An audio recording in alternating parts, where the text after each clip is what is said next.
is a marvelous, changing, and unseen dance of discovery that surrounds us. Truth Seekers News will transport you to places where wonders and mysteries are playing a part in our unseen world.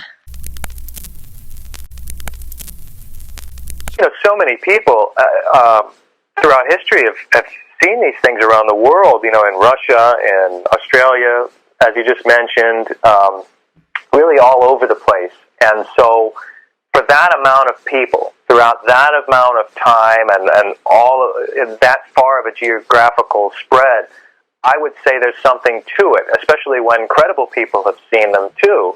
I just don't understand why we have that collective mentality where we just continuously dismiss things. They were dismissing the giant squid for a long time until somebody said, look, I have one. I have one.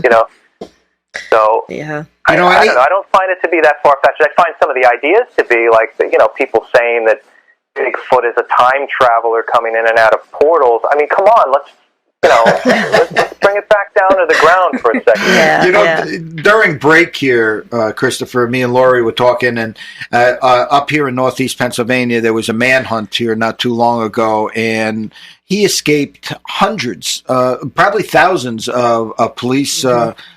Police and overhead surveillance and all kinds of people, and they weren't able to track this guy in the Poconos up here.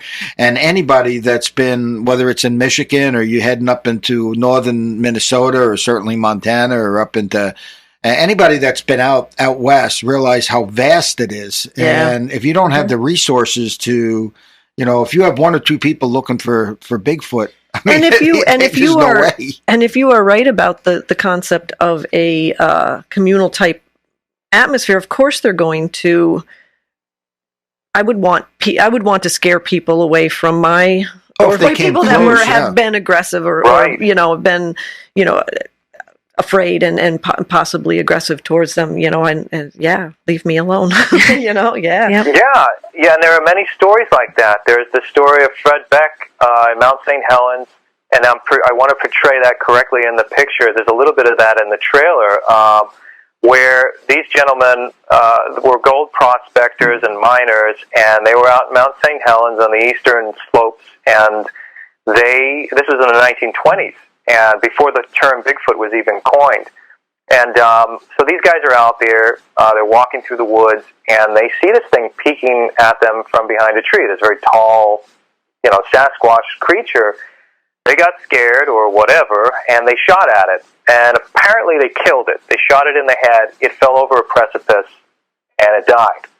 So they go back to their cabin, and they're falling asleep, and 5 or 6 of these things are jumping on the roof, smashing the roof and hitting it with rocks, and this lasted for 10 hours or so until the sun came up and these things disappeared. So these guys come down from the mountain into town and they start telling this story. And there was like an all-night siege of these things, which makes sense. All right, if these things exist, they just killed one of their brothers or their sister or whatever. I mean, just see it as mountain men. It's like you just killed somebody in their family. What are they going to do? They're going to come down and try and come after you. Yeah, and not want anybody else to come, to intrude into their what is their territory. So sure, and I'm keeping an open mind throughout this whole thing because why even do it if you don't have one?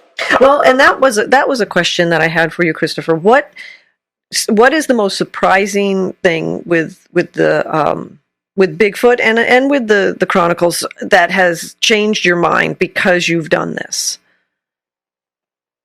Again, like the most surprising thing for me is the more I research, the more believable certain things become.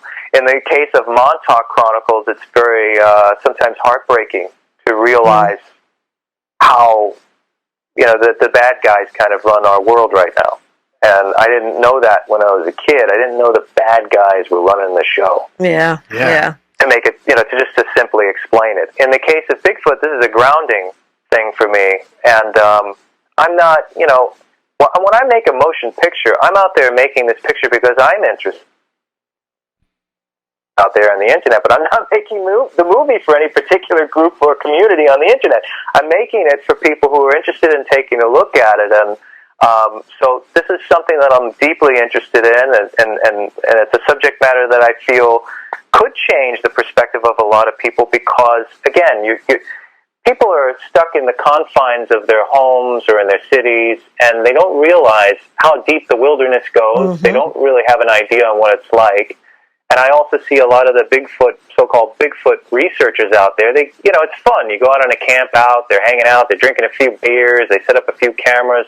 But that's not really looking for this thing because you have to, honestly, I think you'd have to be out there for a month or two in very small, silent groups of people, like, it's so covert and almost like a ninja. You need to be hiding. You need to really keep yourself concealed because think about this. This creature was born in the forest. It only knows the forest, and it sees you coming miles away. So hanging out over a campfire and banging pots and pans and making duck calls is not going to bring this thing out into the light. It does not want to come near you, and to be a much more covert way to find this thing if that's what you want to do. My personal feeling is I think the stories are wonderful. I think stories should be told. We should understand. But I don't know, with how irresponsible people are, I don't know if this thing should be found, Because what's going to happen is the minute we point out its location, a bunch of idiots are going to run out with guns trying to cash in on a dead body. Exactly.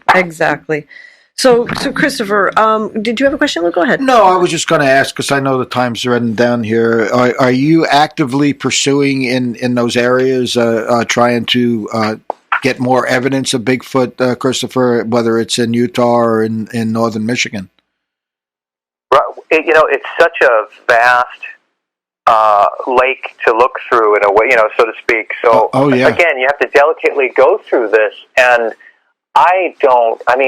there's so many people out there claiming that they have evidence and that they have casted prints. So what I'd like to do is show the world that concept and that history. And so what interests me the most about my movie is the history, the stories, the ideas, and the information all in one place. So I'm less actively looking or trying to find Bigfoot than I am just trying to make a really good document and a really good movie with all of the information in it so you can enjoy yourself for the 2 hours or hour and a half that you're watching it. And that's my job as a filmmaker because there's just so many people out there that are looking for evidence. Now, if I come across something, I'm happy to try and capture it and display it.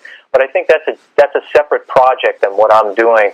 And I am interested in that for sure, but my expedition is going to be very different than what's being done right now, for sure. I have some ideas for it where if you really want to find something, I don't see anyone else doing this stuff. Yeah. And even when a hunter goes out and looks for a deer, they cover themselves with sometimes a special lotion to cover their human scent. I don't see many people doing that on these Bigfoot hunts.